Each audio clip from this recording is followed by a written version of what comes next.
Waking Up From Work podcast. My name's Dave Swillum. Let's get ready to hustle.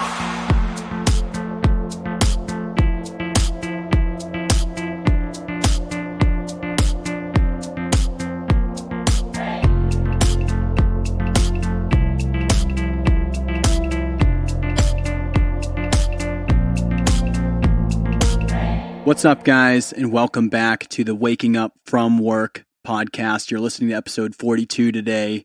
This is your host, Dave Swillum, and we're going to be joined by co-host Ryan Kerrigan today. It's going to be just a duo episode hanging out in my room here, and we just got through a couple of the other episodes. I want to apologize for episode 41 with that initial release with Simon, where I burnt it bad, and we ran into a lot of problems trying to fix that for you quickly with our hosting agent. So sorry about that. It is fixed now. If you downloaded the bad version, it's up and running now. If you want to go back and listen to 41, it was a really good episode. Check that out. I just got back from the Top Notch speaking convention down in Lowell to see some really cool people. The Hyperconscious podcast was a big part of it. Meeting those guys was really cool. Meeting Mark Mitri, who is the host of the Humans 2.0 podcast, and hearing some of these guys talk about fitness, talk about podcasting, business, growth, and everything like that. It was a really spur of the moment thing that a friend gave me a ticket to. Shout out to Marina. And I got the chance to go down there. It was really cool. It's local to me, so anyone listening to the podcast local in the New England area, that's Lowell, Massachusetts. So my New Hampshireites, not too far for you. And I believe they're going to be starting to do that more frequently down there near UMass Lowell. So check it out. Top-notch scholars, Hyperconscious podcast, Humans 2.0 podcast. Good stuff that I heard. So without further ado, today is going to be about managing the money for the creative income that you might be getting, and kind of the different levels and places that you can be at along the way.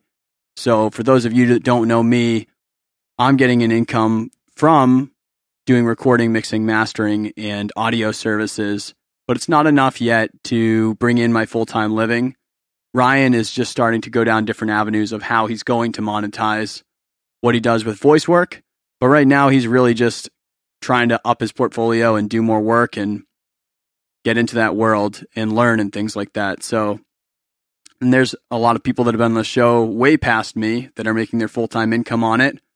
And we kind of span that. So mostly what I'm talking about on this episode is, first of all, just a way to think of money in a way that doesn't really get you mad or happy with it, just more so like, how do we use it as an energy? So just a way to think about it so it's not like a positive or negative thing, and just an understanding to give you better insight. And then just some tips that I have of me fumbling through my own process of trying to figure it out, starting to use some software to track cash flow and understand what's happening with the business to make choices, starting to understand how to separate things in life. And, you know, I say it in here, we're not accountants, and we're definitely not financial planners, and we're not tax people, and we're not lawyers. So like, take all this with a grain of salt, research more, get in touch with some professional people, but hopefully this will stir up some conversations for you that you might not have thought about or that you have been thinking about. So if you're super on top of this stuff, maybe skip this episode, but if you've been thinking on that or you haven't thought enough in it, we've got some good stuff for you today. Check it out. Hey, I always say hey afterwards. I know, that's why I did it before you. So like, oh, I was like, hey, how are you? You got it before. It doesn't taste as sweet for me. I'm getting extra in my mustache, so I get I get seconds at it. No, now saying that hey doesn't feel as good to me. Sorry. I've tried, yo. I was talking about the beer. I've tried all sorts of different things, dude, and it really doesn't feel right to not say hey after. I feel like we can do something different every time. You can just be like, hey, how are you? Oh, hey. Oh, you betcha. Hi there. You can say hey, like H-E-J, like for the Swedish viewers. Oh. Hey. For our Swedish ranking podcast. Yeah, dude, we're ranked in Sweden. Fucking check us on the leaderboards. Why? Who knows, dude? Chartables sends me like an email, and I got it. And we ranked like 205 in Britain the other week. Feels good. How's that for your people, dude? That's what I'm saying, man. You're connecting with people across the world. And zero in the U.S. We're I'm just kidding.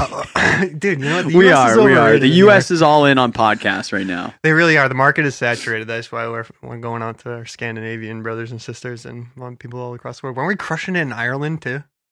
No, it's really Swedish. Swedish people are our boys, dude. Oh, Really? Tack. Yeah, I don't. That's how you say thank you. I mean, No bullshit. yeah. Tack. I mean, I don't know a lot of Swedish. Hey. So, welcome back to the Waking Up From Work podcast, where we Woo. get to work, making work a passion. Dude, the pause, dramatic pause was great. Dude, we're here to, if you guys haven't been listening along and you haven't been checking it out, for those of you that have been, thank you very much for hanging out with us and tolerating our ridiculousness sometimes. But for those of you By our, he means who mine. might be tuning in just recently, Waking Up From Work podcast is about making your work something that you love, so that the 40 hours plus, definitely plus if you're a business owner, are something that you like doing all the time. Yeah. And so if you don't know me, I do a lot of audio, and I do audio recording, mixing, mastering, and Rye Guy over here does voice over VO acting. Yeah. And so we talk about living a creative life, and that comes down to your headset, you know, not your actual gaming headset, although Ryan will talk to you about that probably. Yeah. But like your mindset, the way you conduct your business, the way you're monetizing your creative to make it into a living, the way that you're managing yourself on your really every level to make it so that you're living that life basically. And maybe it's not even a creative life, but you just like lifestyle design in a way where you've created the way that you want to live. Maybe you do work your day job, but the day job's exactly what you want to do, and you've created this world that you're supposed to be in. So that's what we're about here. Yeah. Episode 42 today, dude. We're getting there, man. This weekly thing. Ooh, we're coming up on 50 soon, man. What the hey? What are we going to do for 50, dude? Ferocious. I don't know. That's a good question for the viewers. What do you think we should do for a celebratory 50th episode? Yeah, let us know. We should That do should be- 50 shots each. A drunk episode. Dude, I would do a drunk AMA. That would be like a secret Patreon episode or something that like the shit. hopefully no one Dude, donates it and would goes be to. so embarrassing because I'm such a lightweight. It's just like, It would all right, have to give be him 3.5 It would have to be beers. a really serious topic too. It'd have to be something where it's just like, do not talk about that when you drink. Oh. So we're just like we'd probably both start crying. Dude, I cry very easily. I'm fucking, Oh, no. I am, dude. I'm very soft. 20 minutes On in. the exterior, it's like I know when you look at this chiseled, godly body. Yeah. On the exterior, you're just like, look at this ferocious fucking animal. But on the inside, I'm just a little baby. Oh, dude. I'm just a wee lad. So for people that have listened to the past couple episodes, thank you for tuning in live, people. Appreciate you. Episode 40, Ryan and I kind of talked about and a message to previous self and anyone out there for people that are kind of verging on the side of being impatient with wanting to jump or make their creative their full-time thing, where maybe they're monetizing it right now, they can support themselves, they can get into it, but they're not set up for like a long-term win. It was kind of a message of how can you use your day job and be smart financially and frugal, and use your day job to really pour money into or fuel. I like did one of those memes, like adding fuel to the fire, Mhm. day job 2020 goals Yep. for a creative career. You know what I mean? How can you use your day job to make it so that you're securing yourself for a long-term win, not just something that you're like fired up and you're just making a decision off of emotion? Not a good idea. Sitting back for a second, am I good or not? Fiscally, can I survive or not? Have I given myself 3 to 6 months leeway? You know, but I would say that episode 40 was for people who monetarily are not prepared to jump, but maybe their headspace they are, Mhm. you know? 41 we brought out and we talked to Simon James, who's a super good person. If you did not hear that episode, go back and check that out, who just launched his 2 different businesses 9 days into launching. And that I really threw out there is just a total contrast to be like, if you are ready to launch and you're not launching for no reason but yourself, like this is an episode for you to kick your ass and just get out there and launch your shit. And the reason being is because we just can't make that decision for you. But I wanted people to kind of look at both sides of that so they could figure out where they should be at, because it's really hard to tell. And I've gone back and forth a million times about which way I'm going. You know what I mean? This episode, I wanted to kind of grab that and talk about back to kind of the money side of it. I've noticed with a lot of people in this space, when we're kind of like in this section where we're at right now, you are monetizing. You know, maybe you've taken a couple months and tried it. Maybe you did launch and fail. Wherever you're at with it, and trying to, a lot of people basically are really bad with money, and they're bad with money in their life, and that trickles right into bad habits kicking off right away for their business. And honestly, there's not a lot of education or people sharing information on kind of things you need to start thinking about when you're monetizing your creative. Like fiscally responsible behavior. And I'm learning it myself, even though I've taken 7 accounting classes in my MBA, dude. 7 accounting classes and an MBA. 7. And the learning continues. Big, take that as a lesson, people. Just because you got your degree in school doesn't mean the learning stops. No, because that didn't teach me shit, dude. Just wanted to tangent, dude. It didn't teach me what I needed to know for this. Yeah. Do you know what I mean? Yeah. And I'm learning a hard lesson this year where nothing's going down, but I just am a month away from taxes right now, and I know how my life is going to be in about a month right now. It's just going to be awful. It's going to be crumbling the crumbles. Because I wasn't as organized last year. I wasn't thinking as hard about that last year. And there's a lot of things that were all over the place in all different sections, mixed in with shit. And I wanted to kind of put this out for say the person who, I don't know what it is that you do, but you were doing work for free. You were building your portfolio, so people were getting engaged with you. They knew who you were. Then you were like, all right, I got money for my first project. Hell yeah. You give yourself a pat on the back. You're like, holy shit, I can do this because I got money for the thing that I love. You got that feeling. You're like, all right. That feeling, that validation. Then you're after it, right? And then you're starting to go, and you're starting to increase, hopefully. Maybe you're increasing your pricing as your quality gets better. Maybe you're increasing how much workflow you can do outside of work. Maybe you're decreasing the amount of time that it takes you to be putting out output. Whatever you were doing to start growing it, right? I find that first little spot right there, it's not hard when you get a couple $100 for a thing, and then months and months later you get another $50 here. It's not as hard because people either honestly aren't even tracking it for taxes. They a lot of people don't submit for taxes for a while, honestly.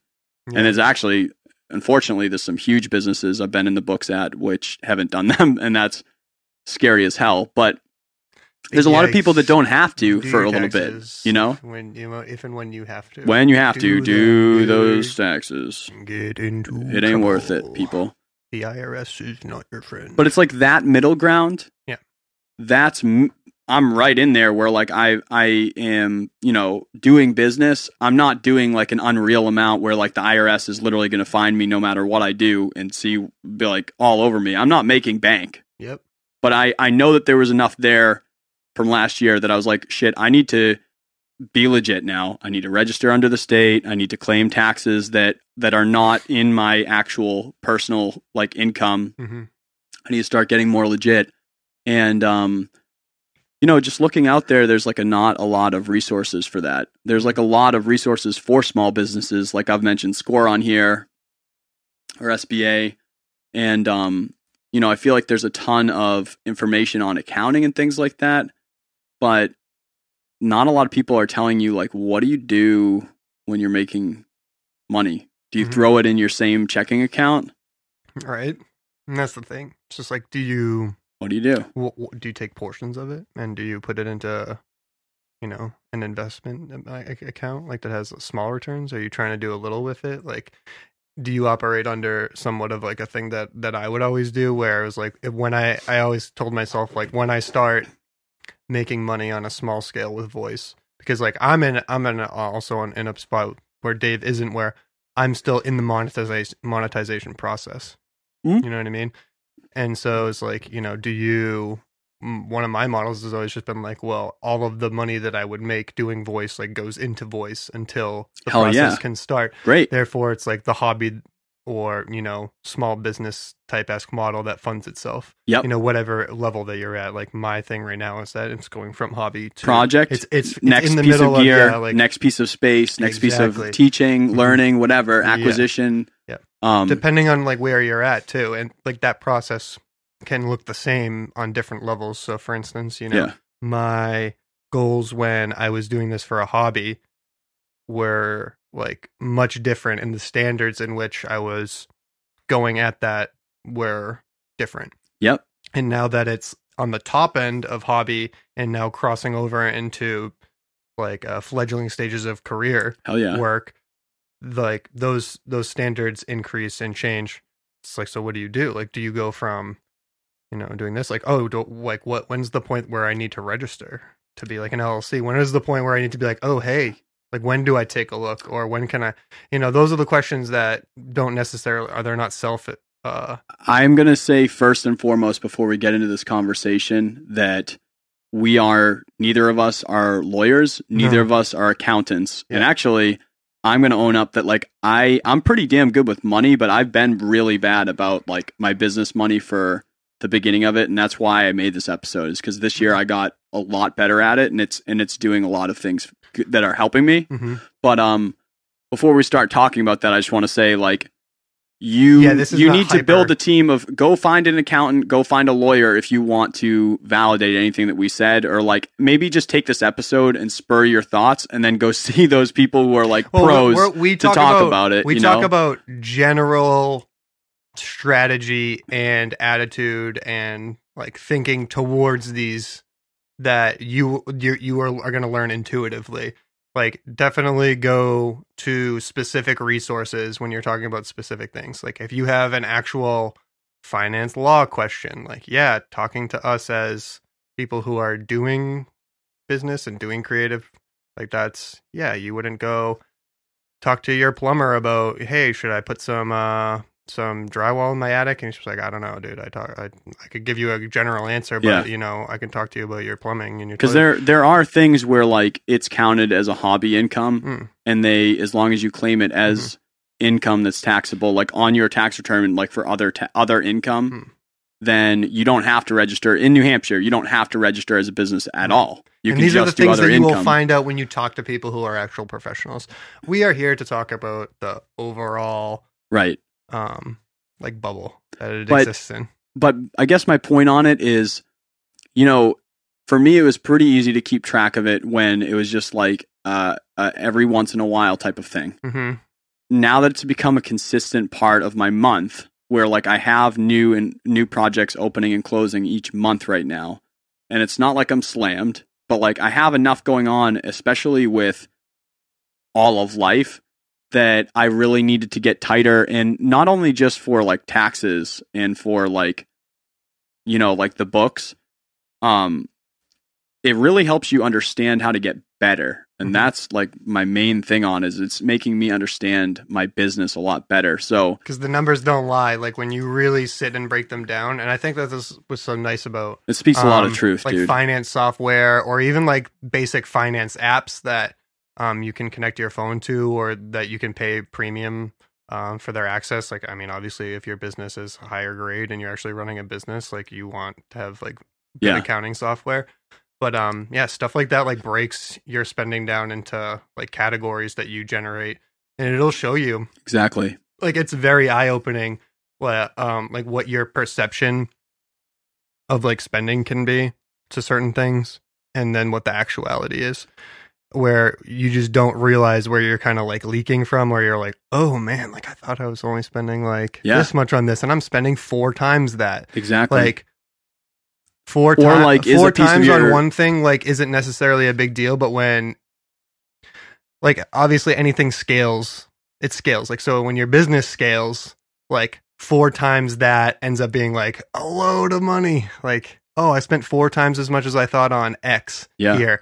Like when you scale that to, oh, I own a big business where the income is big and I have lots of clients and my time is very, it's like, dude, that can be sink or swim for you. That could be allocated to different places or saved or, you know what I mean? And invested. And like you said, yeah, until you actually see it like tangibly, like it's informative. Very, dude. Mhm. Yeah. So for those of you out there that are like maybe in my spot where you're not like absolutely crushing it with your side hustle, but like there's enough going on there that you really want to know what's happening. I use a software online called Waves Accounting. It's completely free. It's not amazing. I'm not going to lie to you guys. Like there's no app for it. It is just a website. You have to actually go to a computer or a tablet and input that in to do it. You cannot do it from an app. So it's not the most convenient thing ever, but it's free. And right now, I just didn't want to spend even 10 or 20 bucks a month on a cheaper accounting service if it wasn't going to be way better. Yeah. You know what I mean?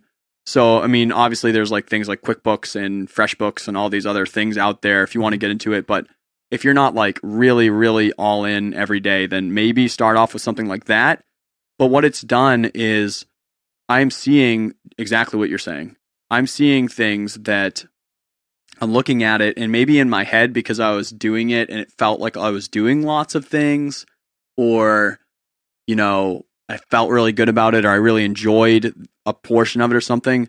Your head has ways of telling you that something's more important or doing better. Those were 2 different values, though. Do you see what I mean? And that there was the whole point of that sentence where it's like your head does different stuff. It's like, yeah, exactly. Yeah. Because on one hand, like It you spent that $40, but sometimes spending $40 on like everybody knows that spending $40 on beer is way better than spending $40 on bills. One hurts and one's great. Yes. If you like beer. Yeah. But if you don't like beer, why the hell are you listening to this podcast? I mean that, but psychologically speaking, you know, the thing that's hyper rewarding, like there's a value that is outside of and disconnected from the monetary aspect of that is adding value to that situation. Yes. And so it's easy for you to kind of like get your way into doing stuff like that, or to overlook them because of a perceived value or a value that is separate from what we're talking about specifically right here, which is the hard concrete numbers, baby. Like the backbone. Numbers don't lie, kid. No, but dude, seriously. For real, though. Do not lie, dude. And I think that's a differentiator of, is this going to be a hobby or is it going to be a business? Yeah. Right? And when I say that to creatives, because we're like creative career driven podcast, right? Mm-hmm. I want people to know that like the businessman in me and like saying these, like, no, don't get me wrong. I'm an audio engineer. If you think that I like doing finance, you're absolutely wrong. I fucking hate it. You know what I mean? And I'm so much worse. But I realized that for me to help more artists, the only way I can do that is to free up more time. Mm-hmm. And the only way I can free up more time is if I am only doing this. Mm-hmm. Do you know what I mean? It's So I need to. So I think going from a hobby to a business in that line, Yep. that's part of it, because it's helping you make better decisions. Because, like, for instance, right, for a while I did live sound and I did recording and mixing and mastering and music production and creating your, music for, like, I just did so many different things. And what was happening is live sound projects for me, when I would go run like a show at a theater or like a rock concert or whatever, like I would have to usually go to Massachusetts to rent more gear than I had, because I didn't have like the huge speaker systems that I used. I had the board, you know what I mean? Yep. I had to go down to Mass and get more stuff. I had to drive that almost always. I was up in like Concord or Manch or like farther up in New Hampshire after I went down to Mass. Lovely. I had to set up things. It just took me so much time, and the people that were paying me for live sound were always paying me less than recording. And on top of that, it's not like I was at the live sound events and I was like, this is my calling, F recording. I was like, I would rather record and be in the studio any day of my life other than doing live sound, because this stresses me the hell out. Like, I just didn't like it. And then so having those feelings in me, but it felt like I did a lot of things, like when I did the live sound thing, because I'm driving around, I'm setting all these things up. Like, it felt like I did a lot. When you're looking at the books and you're like, this is my least profitable thing that I do, and it stresses me out, then you're like, why would I continue to do this then? And then the layers become to get shedded. Because at first, as a hobby, or at first, like when you're just starting, you just do everything. Any project, dude. Anything. Give me anything, because I have to get going here. I have to buy more gear. I have to pay for my website. I have to cover my overhead. I have to get going here, boy. So anything, right? When you start moving along, and then you can see the everything that you grabbed, and then you see the things that you don't want to hold anymore because it doesn't make sense, because you're trying to juggle and you've got a shitty ball now. Yep, and now there's like no necessity for it. Exactly. But it's crystal clear when you have that sheet in front of you. It's like, oh, that took way too much time. Yep. So I really recommend out there, like, if you are starting to get any traction at all with it, do it sooner than later. And you don't have to do like crazy technical stuff. Like, I think I have it down to the point where it's pretty much just cash flow. And then like what is my total amount of expenses that I put out this year categorized, and what's my total amount of money that came in this year categorized. And I can just see, holy shit, I spent way too much on computers this year. I need to find a way to get more life out of my computers. Or I made a lot from this service, so I should keep doing that. Or I didn't like that live sound, so I should get that out of there. And it's going to help you make decisions on there. So if you're in that spot, it sucks. No one likes it. As soon as you make enough money that you can pay someone that's better than you to do it, go do that. But I do recommend in that medium time, like, you have to do it, guys. You have to do it. If you want to be creative, you have to do things to get the book work out of your way. And one of those ways is actually taking the time to do the book work. Yeah, like really. Because you have to do it, man. It has to happen at some point. Someone's going to come knocking and ask. You have to have your shit together. And I think it segues pretty good into what else we were going to talk about, which is the relationship between the money and purpose of money. Like, the purpose of what you're doing with your time and money, and how, like, it's an interesting dynamic. And we were talking a little bit about it before we were getting here. And I wanted to talk about how I'm just staring off into the distance like a psychopath, because that's what I do. I was checking the time. Oh, okay. I thought you were just like, what the fuck is he looking at? What is he looking at? There's someone behind me. Like, when I start monologuing like this and just enjoying the sound of my own voice, 'cause that's the fucking person that I am, I just like stare longingly off into the distance like I'm talking to some like figure here. And Dave's just like, dog, we literally have a show together. Like, why are you not talking to me? I'm just like, our show is talking with one another. I know, and I'm just talking conversing. I'm talking to your fucking bookcase. It's a nice bookcase.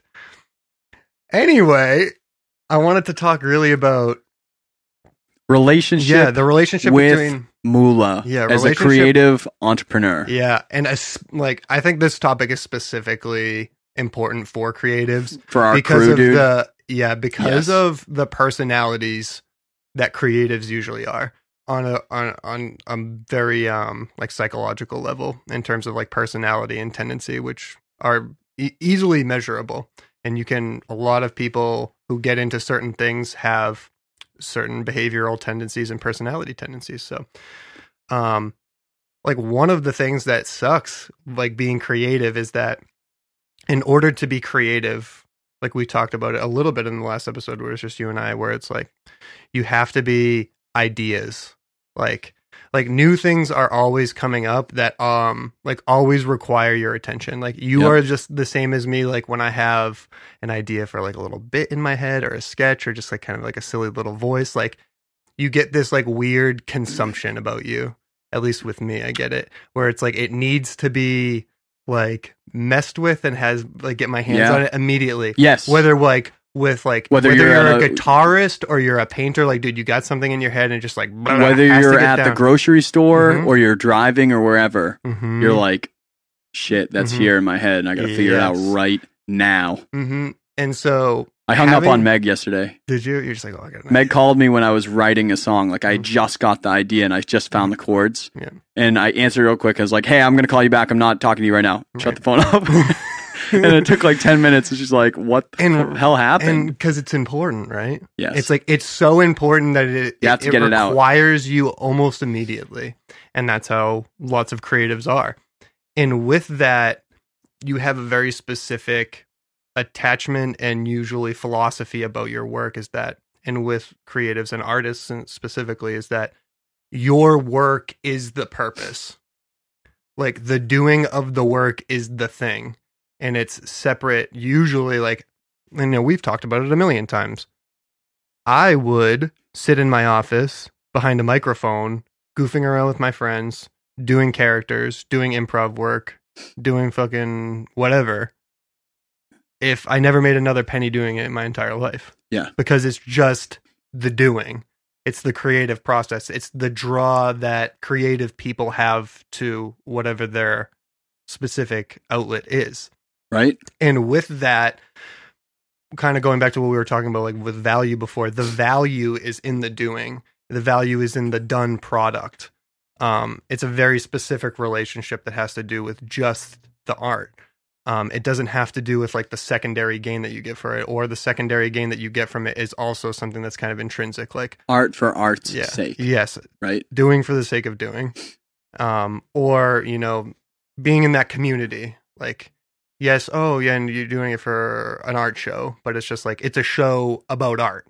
Like, it's always about that. It's not about, I'm an artist because I'm trying to make cash. Like I write for an indie rock band, not because I'm trying to get famous, because I'm not writing in the most popular style out at this time. Yeah. Right. But I do it for me. Yeah. Because it's fun. And because I have to create, because I have to do that. Because you're a savage animal and it just has to get done. So with that, you are, and like, I know that you see this and I know that you work with people where it's like, they're so talented and so creatively gifted that it's like all that can ever take place with them. And so the doing and the purpose is the only thing that exists. And then the funding / monetization, like, is so unimportant that it like is never given the time of day. Right. And so I want to talk about on the flip side, where we talk about, the way that I like to always talk about it is like poor millionaires or miser types who they are consumed by the profit, like the very monetary gain. To the point where it doesn't matter what it is Exactly. that has created that, what they do for a job or what they do for. I think the saddest thing ever, dude, is when people create a business that they fucking hate, because it's like, and then you did something to get yourself out of the rat race and then created a new race with a different type of animal that you just jumped in with that for you to live in a new habitat. And you're like, what was the point, man? And the next scary level on top of that, if you want to get mind fucked right now, is that you're the animal that you're fighting against. All of you and all of your bad habits are now your biggest enemy, and you get to contend with it every day. And it's worse than the first race. So that you're talking about is making money for the sake of looking at what's my bottom line money. And then if anyone asks you, like, where did it come from? How was that generated? What do you do? You're like, it doesn't fucking matter. Who cares? It's just like, dude, I got the cashola, baby. I make X amount per year. And the pitfall that comes with that is the attachment to something that is finite, and like the infatuation that comes from it, because any person, like we were saying, who's been in business before, any kind of business, or even in the business of life, knows that we don't play a constant game. We don't play a game that bad exists season, in a vacuum. Bad month. Yeah, exactly. Ebbs and flows of life. And that happens on 15 different levels. The economy crashes. Yep. One of your family members dies, or you have to take care of somebody, or you get hurt, or something happens to you, your business falls through, your market shits the bed, a new technology happened that renders you or what you're doing or one of your primary benefactors of how your business is set up goes away. And this happens in creative spaces too. Absolutely does, dude. All the time. Look at how fast genres of music go in and out. And I see it in recording studios too, where like a lot of the big studios Mhm. went under because they just wouldn't change to, Mhm. you know what I mean? People's budgets and where they're recording is changing, Yep. and leases are not. Yep. So if you have a monster studio in San Fran and you're not bringing in clients like nonstop, and you're not doing anything to market online, then Crushed. it's gone. You know, I mean, you have to Mhm. change. You have to change with the business. Exactly. And like with that comes like building a healthy relationship to money. And it was something that up till recently I was like so caught up and struggling with, which was like, dude, if I think about money at all, then I'm selling out. And the whole point of me getting into doing this whole thing is Yep. just to do that. And it's like, it's going to take away from me liking voice. It's going to take away from me looking at voice as like a creative outlet. If you're a musician, you're like, we're not in it for the Yeah, money, man. it's It just doesn't like, matter if shut I make the a 30-minute song and it's Shut all the fuck fucking up, dude. whatever. Shut the fuck up. Shut the fuck up, dude. You're a fucking liar, dude. And worse, you're lying to everybody else and you're lying to yourself most of all. Because that's it's not the case, dude. And anybody who has a brain like knows that that it's not the case. There's such a middle. Is that you like There's a going back blend. to like, yeah, there is the blend. There's a because blend. being like obsessed with the money, you are only ever as successful on the inside and the outside as your last paycheck and as where you are at. And when the paycheck starts to shit its pants, you are only as ever good as low as it gets. Whereas That sucks. when you have something that anchors you contrastly, like with purpose, and the reason you're doing it that like a lot of creatives have, it offsets all those times where that we've talked about where we're like, oh yeah, you're in the start where, you know, you fully invested yourself into this and now you kind of have to like, you know, we're going to go back to it, dude. You got to eat ramen noodles for a little bit. But eating ramen noodles right there is fine for you because of the purpose that Yes. the money has. So even though you're sitting bottom of the barrel in terms of where you're at that very present time, in terms of actual, you know, monetary gain and where you're at in terms of money, what you're investing in and the purpose of it and where it's going and the plans that you've set up because of that anchor, you're just like, dude, I'm good. I'm gold. I'm good as gravy because I have a plan going forward and I've done the necessary sacrifice and fuel to this project that I know that I'm going to get there. And it's when you have those two things working with each other, when you have this healthy idea of money where you're like, okay, money is the thing that helps me get from A to B. I know that if I get caught up in the money, the thing that I'm doing to generate the money is going to start to suffer. And when that suffers, the money eventually suffers. Also, and you realize that it all feeds into each other, like for good or for bad. If where you anchored yourself starts to fail, you start to wane. And, you know, this anchor needs to be looked at every once in a while and reevaluated, just like your finances need to be looked at and reevaluated every once in a while too. It's like it's always this like give and take, this fucking Mr. Miyagi type thing. You know what I mean? Can you just do that behind me while I'm doing my books? Yeah. I'll pay you, and that will be part of my books. Is like just like Ryan. So Mr. what are you Miyagi doing now? time.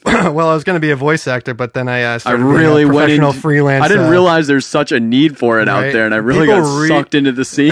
People really like it when you stand behind their videos and you look like you don't know what to do with your hands. I see like Instagram videos of you getting on a plane, flying to like across the country. Dude, if to anybody do it. wants to put me in a random commercial, where you're just like, you ever know where you're going?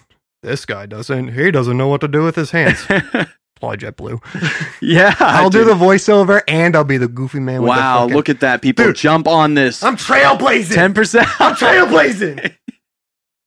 What do you want me to do? You want me to do your laundry? I'll do that too. Oh wow, Jack of all trades. Ryan Kerrigan, voiceover, janitor, what a deal!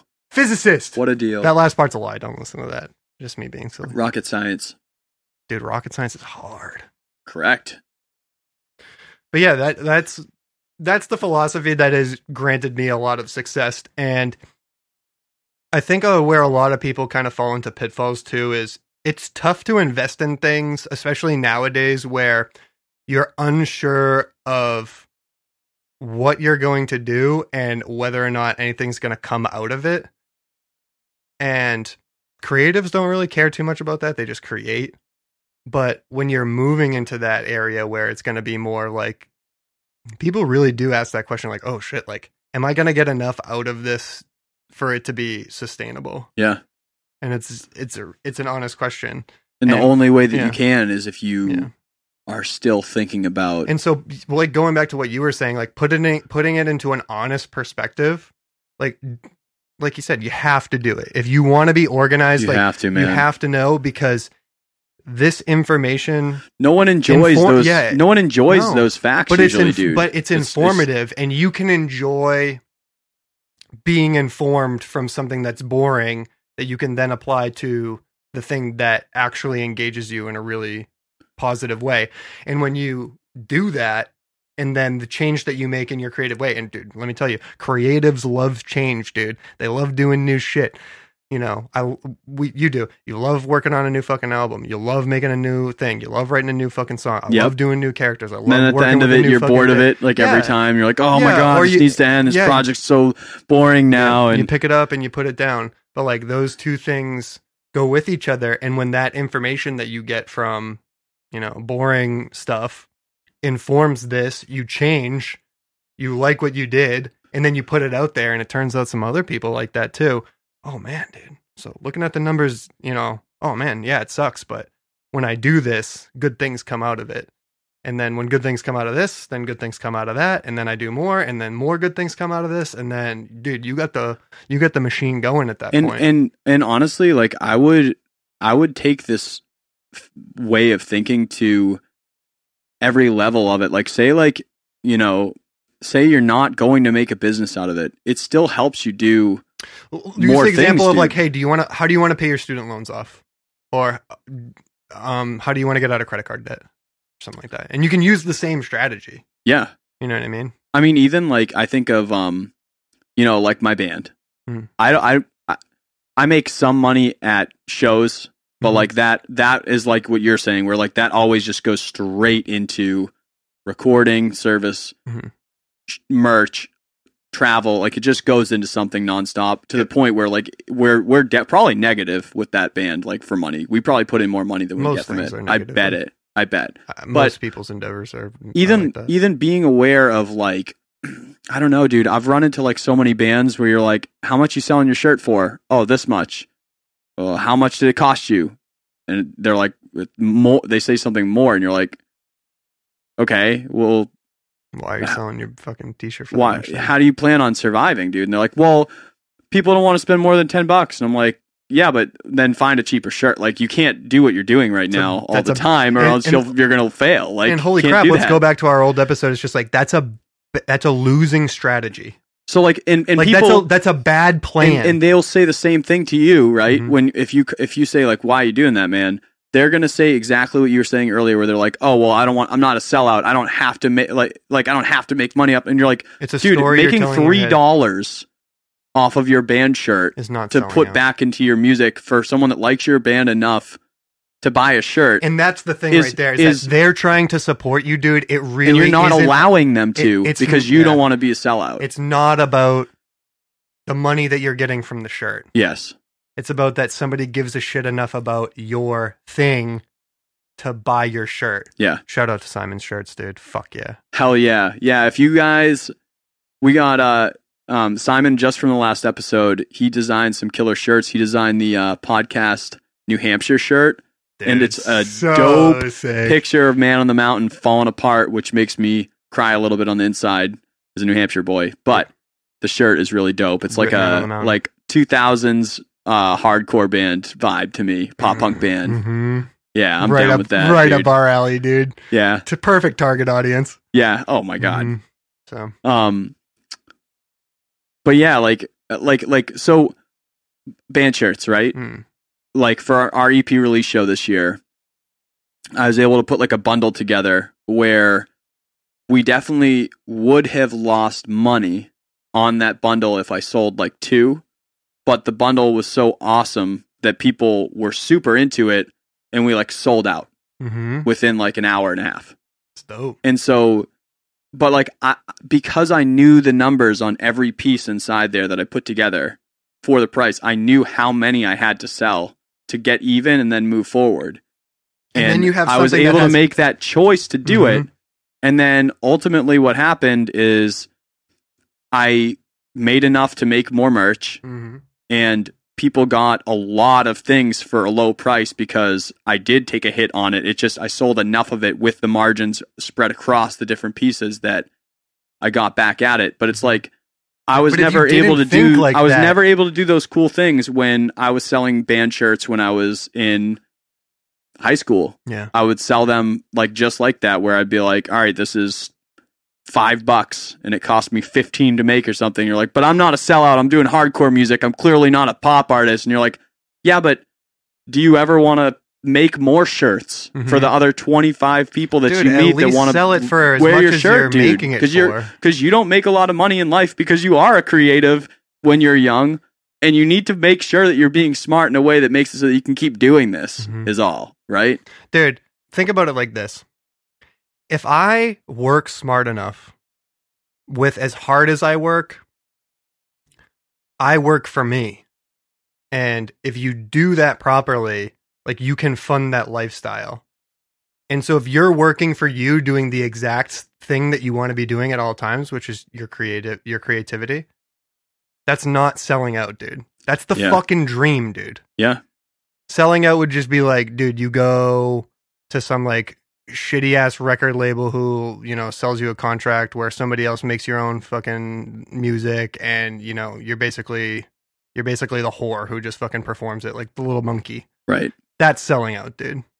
Like you're doing something else for some other thing's benefit that you're secondarily benefiting from. Like I'm like, when we talk about things in this podcast, it is always from the vantage point of you're trying to either form something for yourself or you're trying to form a community that's for itself, and it's for the purpose of the creative, and it's for the purpose of the creativity. Well, And, you know what I mean? my view changed a lot on money in the way that it serves Yeah. by you know, my friend group. Like we had Peter Marston on, right? Jesse talks about it, and then Ethan George too. Like there's that crew. Yep. They all said different pieces that kind of changed my perspective on it, where you don't be afraid and don't hate money and don't think of money is the root of all evil. Like, do not believe that quote, because while evil things can be done with money, money is an energy source like anything else in this world. There's a million other things that we do to create an energy to move things. And bad people will always take energy and move bad things, and good people will always take energy and move good things. It's just a catalyst.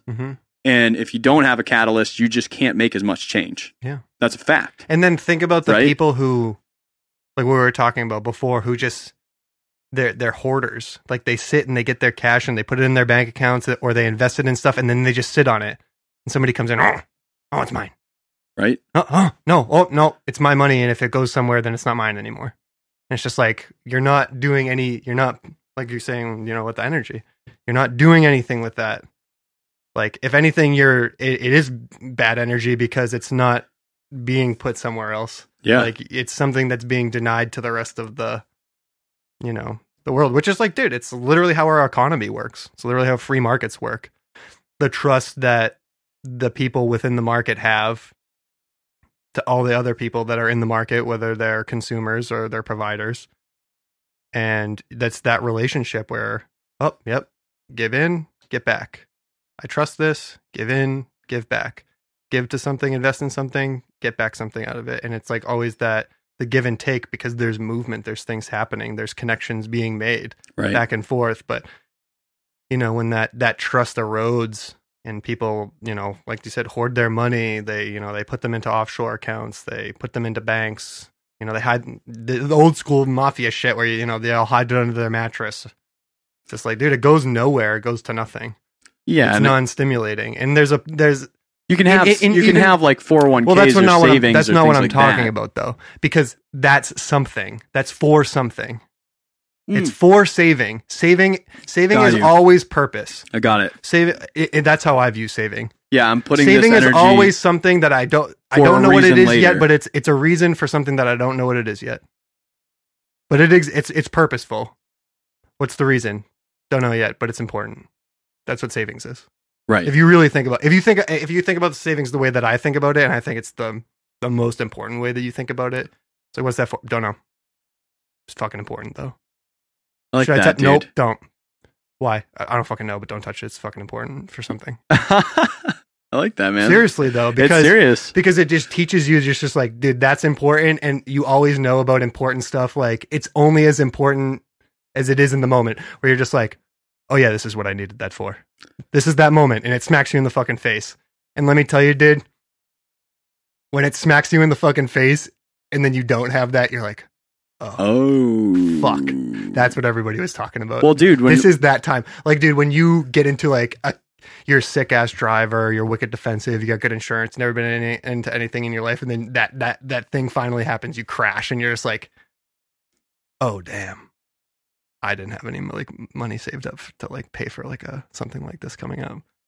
You know what I mean? Think of how many Americans say that. It's like one of the most common things, like going up into our election year, that people say, like, you know, with finances, like I couldn't afford to have a random act of multiple hundreds of dollars being taken out of me right now. Yes. Like, dude. And dude, the that's stress scary that comes as hell. with it is scary. That's so that's scary, why I'm man. saying, like, these are the habits that you can get into, and why I think it's, if you're in that spot, if you're in this spot right now, dude, even if you are just like and why I think this conversation is so important is like, dude, if you are a 14-year-old kid and you are getting grass mowing allowance or shoveling allowance, or you just got a job at a grocery store and you're finally bringing money in, dude, start practicing having a good relationship and good financial habits, dude. Please. It will save you, dude. I'm telling you how stupid I was when I was younger and how unengaged I was with finances. Like, I wish that somebody told me,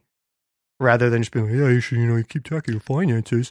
Like, I wish that they stressed way more importance of being engaged with it, and how untedious it is when you realize how important it is, and you can start getting benefit. I feel like we had to hit a bunch of shit walls to then like finally be like, oh, this is what I need to do to perform in life. And it puts it into perspective. It's been like 7 or 8 years of hitting those walls of like figuring that out. And like everyone figures out shit throughout life, but it's like a lot of these things I really feel like there should have been more education or like more conversation, or like people don't like to talk about money, dude. No, it's people not. are taboo on it. I get it. Why? Because, and I'm about that to an extent, where like some extent of that is not your I'm business. open book, man. It depends on who I'm talking to. Like I'm an open book with you.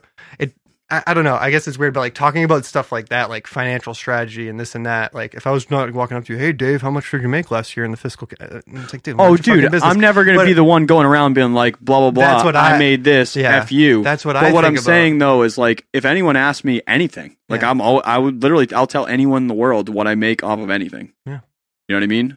It doesn't matter to me. I agree with you that I think that the topic just seems to be weird. Like, oh, no, it's just like, yeah, you just feel like you just figure it out, like you stumble into it. Yeah, it's just like, dude, I think there are so many things. Like that is one of the things that just should not be stumbled upon. It shouldn't be, dude. Like, I think with all my experience that I've had in different fields and with people in general and with life, there are things that you can only learn and like get something out of when you fumble your way through it. Like a newbie or a doof or something, and you bang your head off stuff, or you run into walls, and it teaches you stuff just fumbling around in the dark. And there are definitely things where you're not just like learning like that. And I think that this is one, especially in this like day and age and economy, where like things do tend to like, bottom out pretty easily, and like our economy is very fierce. It's hyper competitive on like it's pretty fragile in like right now. Every field, and is very fragile. Like having these habits, like we said, in lieu of so many things, like in lieu of times of adversity and stress, you develop habits and you develop ways about going about things and developing strategies on all fronts that allow you to weather storms and make it out of situations that other less prepared and less mindful people would otherwise be, swallowed by. Like you weather it and you make it through it, and then you get to reap the rewards of, everything after that Well, and dude, I talked about it for a longer period of time. on the podcast earlier in other episodes, like when we talked about that like 6-month stint when I just came out of my undergrad going for it. Mm-hmm. And I talked about how like my decisions were based off of fear. Mm-hmm. And that made me bad at my craft because then that made it that it was only about money. Yep. Because I was fearful that I was going to be able to do anything, dude. Mhm. Like when you're in survival mode, when you're Desperation is paycheck a- to paycheck and then that car accident hits and you're still trying to pursue your creative whatever. Guess what's not fucking happening until the other shit happens. Yeah. You're not going to go out and spend a night playing at a bar. You're not going to go out and, you know, record that next record or start that new business. You're not doing any of that shit until your family is eating food, your electricity's on, your water's running, and you have a box to be in. You know what I mean? Mm-hmm. So I really can't stress enough, if you're that person that's just like, I don't want to think about money at all.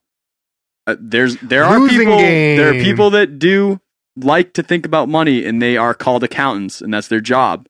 But if you're not that person, know what it is that's stopping you. And if you have to hire someone do it, or if you have to get like a very simple software that's better than nothing, do it. But you can't have the life that you want if you're not thinking about that. You don't have to love it. You don't have to master it. You don't have to be all in on it, but it has to be a part of the life. And it doesn't really, like, in my experience, these kind of things too, like, you think in your head that they're so complex and require so much upkeep and it requires so much eyes and understanding and this and that.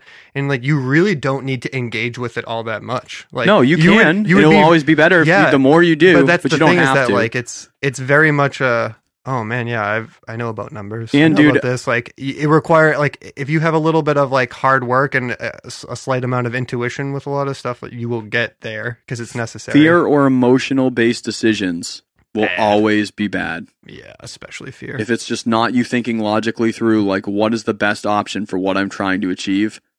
I think it's if both. you're thinking with straight up emotion, it is the wrong decision, dude. If you're afraid, straight up emotion. Yeah. That's. I guess I was misinterpreting you a little bit. Where what I was were like, you? Oh, you want to? What were you thinking? You want to have both. Like what we were talking about. Like, dude, I want my logic plus my emotion and my passion to be my fucking jet fuel. I'm saying for decisions. Yes. For business decisions or for financial decisions, I firmly believe there shouldn't be emotion in it. Yeah. Very little, if like anything. Barely anything, dude. Like barely anything. So like, I believe in this thing. Why I'm spending this money. Say your first house. Yeah. I need a house right now. All emotion. You need to decide in there. I need it. What are you trying to achieve? If you're like, this is going to be our first house and I want it to be the most adorable house and I don't care about what I make for money off of it. This is just for giving me that type of place to live, which will make me thrive because of how happy I am here. Then by all means, don't look at the market, don't whatever, like all this other stuff, but understand that you're making a decision with emotion and you're making that because it's going to do something else for you. That's fine, but you have to know that, right? Your emotions change tomorrow, guy. Whereas I think a lot of people buy their first home and they let emotion completely dictate the decision, get it, and then go, holy shit, this mortgage is fat. And now I'm house poor and can't make decisions and I can't do anything but live the grind. Your emotions get fucking drained because now that house is a financial burden and everything that you thought it was. I'm dead serious about this. Yes, everything that you perceived it to be, that you wanted it to be so bad, your expectations that were driven by all of your emotions, all of a sudden come crashing down because that emotion changed from that one day to that next day based on the concrete actuality that is happening. And it's just like, yeah, guess what? Actuality informs your emotion and your emotion should drive what it is that you're looking for in actuality. So like when you're picking your business space, right? Say you're like trying to pick your business space and you're like, oh my God, it's beautiful. It's got this view of this. It's got this.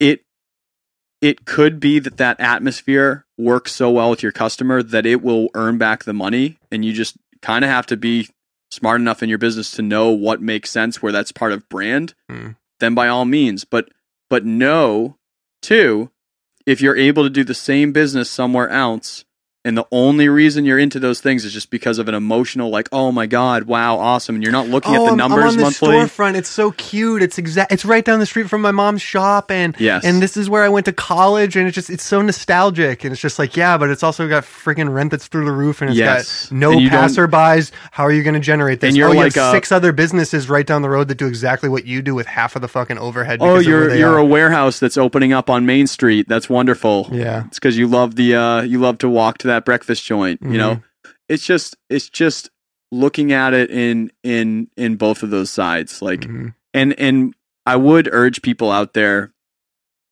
like, a good way to think of it is keep things separate and keep things simple.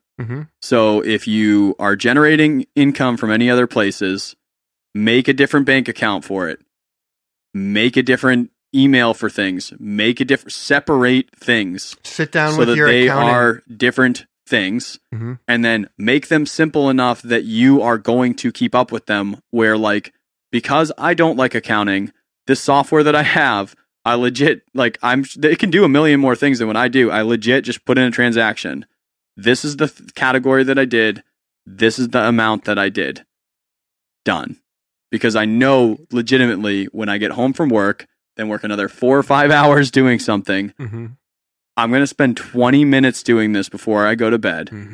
And if it is more than 20 minutes, I would rather get destroyed and murdered by the IRS. Like, I will not do it. So like, it needs to be something that you will do. Do it. Just make it a part of your habit.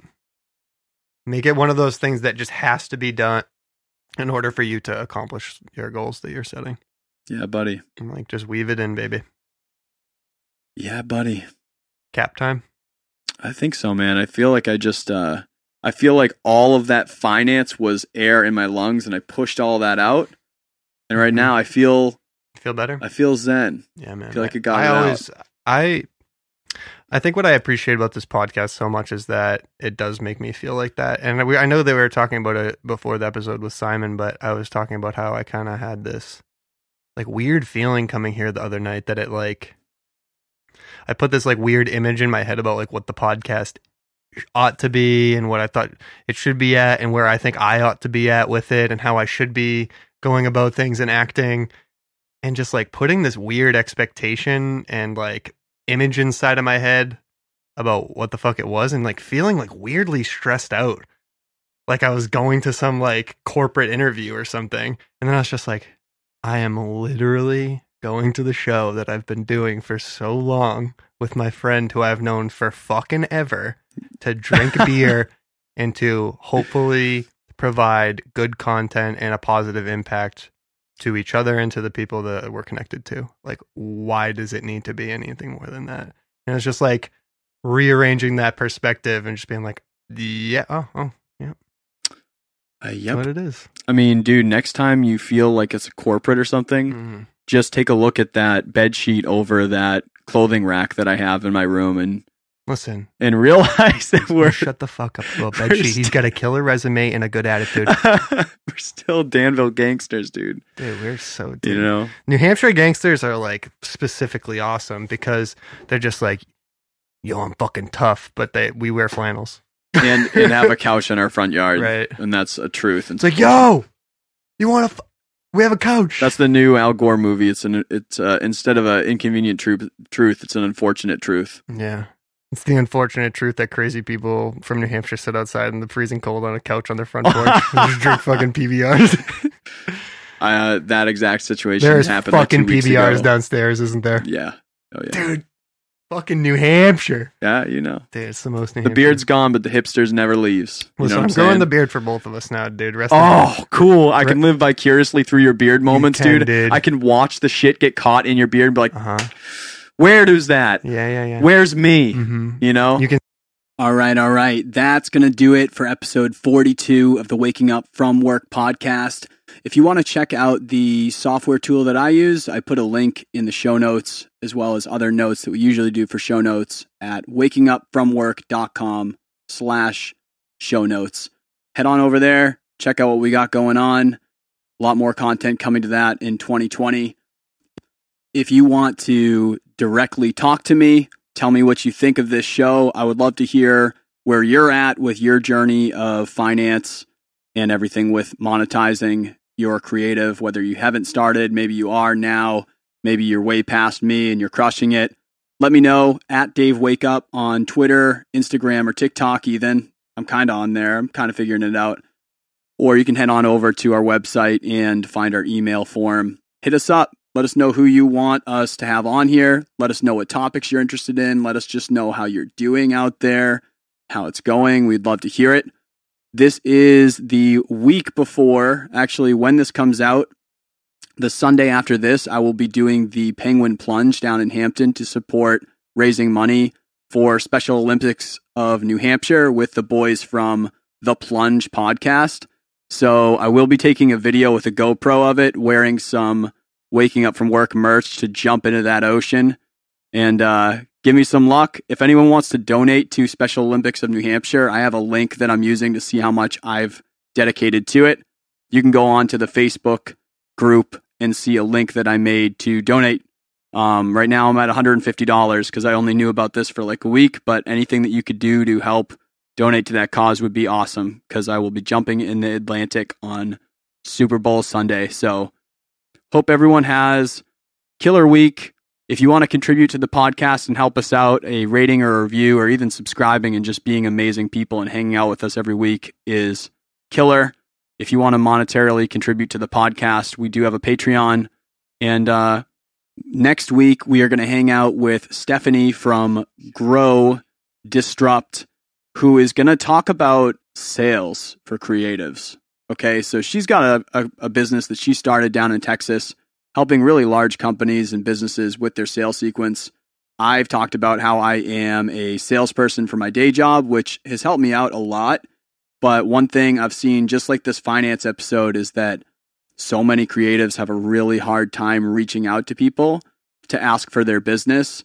And the thing is people really love the creative things that you guys are doing out there, whether you're painting, designing graphics, making shirts, making music, making video, making businesses, whatever it is that you're doing, just know that there is someone that really wants to partake in it.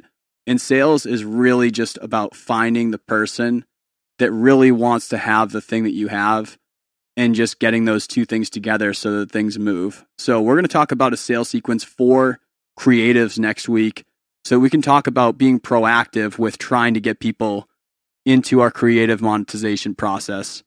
And I need to get better at that too, because I really don't try sales in my own creative. I just do it all day and I get burnt from it. So talk to you guys next week on Thursday, 7:30 p.m. Eastern with Stephanie from Grow Disrupt. Cheers.